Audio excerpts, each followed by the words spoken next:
ನಮಸ್ಕಾರ ಎಲ್ಲ ಹಿಂದೂ ಅಣ್ಣ ತಮ್ಮಂದಿರಿಗೆ. ಇವರು ಬೆಳಗಾವಿ ಶ್ಯಾಮ್ ದೇಸಾಯಿ ಅಸಲತ್ ಖಾನ್ ಏನು ಇದಾರಲ್ಲ, ಇವರು ಎಲ್ಲರಿಗೆ ಫ್ರಾಡ್ ಮಾಡ್ತಾ ಇದ್ದಾರೆ. ನನಗೂ 48 ದಿನದ್ದು ಒಂದು ಮಂಡಲದ ನಾನು ದೀಕ್ಷಾ ತೊಗೊಂಡಿದ್ದೆ. ಬಟ್ ಅದರಲ್ಲಿ ಏನೂ ಫರಕ್ ಅನ್ನಿಸ್ಲಿಲ್ಲ.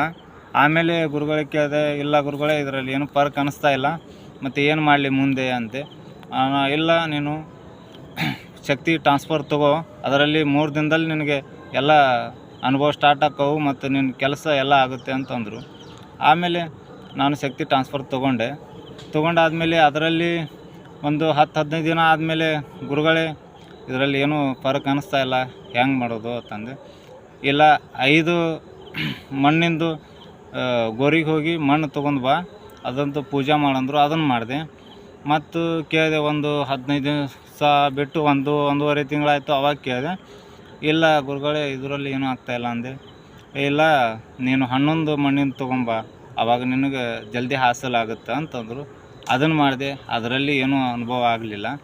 ಬಟ್ ಏನೂ ಆಗ್ತಾಯಿಲ್ಲ ಅಂದ ತಕ್ಷಣ, ಇಲ್ಲ ನಿನಗೆ ಇದು ಆಗ್ತಾಯಿಲ್ಲ, ನೀ ಏನೋ ತಪ್ಪು ಮಾಡ್ತಾಯಿದ್ದೀಯ ಅಂತಂದರು. ಮತ್ತು ಮುಂದೆ ಹೆಂಗೆ ಮಾಡೋದನ್ನ ಸಿಟಿಗೇರಿ ಕಟ್ ಮಾಡಿದರು ಫೋನು. ಇದೇ ಥರ ಎಲ್ಲರಿಗೂ ಮಾಡ್ತಾಯಿದ್ದಾರೆ ಅವರು. ನೀವು ಶಕ್ತಿ ಟ್ರಾನ್ಸ್ಫರು ಅದಕ್ಕೆ ನೀವು ಸುಳ್ಳಿನ ಬಲೆಗೆ ಬಿದ್ದು ನೀವು ಎಲ್ಲರೂ ಹಾಳಾಗಬೇಡ್ರಿ ಅಂತ ನನ್ನ ಇದು.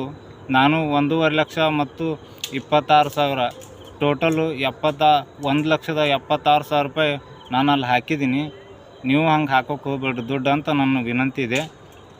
ಇನ್ನು ಮುಂದರ ಎಲ್ಲರೂ ಹಿಂದೂ ಅಣ್ಣ ತಮ್ಮಂದಿರು ಹುಷಾರಾಗಿ ಇದು ಎಲ್ಲ ಬಿಟ್ಟು ಬಿಡ್ರಿ, ಇಲ್ಲಿಕಂದ್ರೆ ನೀವು ಹೋಗಿ ಅವ್ರ ಬಲೆ ಬೀಳ್ತೀರಿ. ಇದು ನಂದು ವಿನಂತಿ ಇದೆ.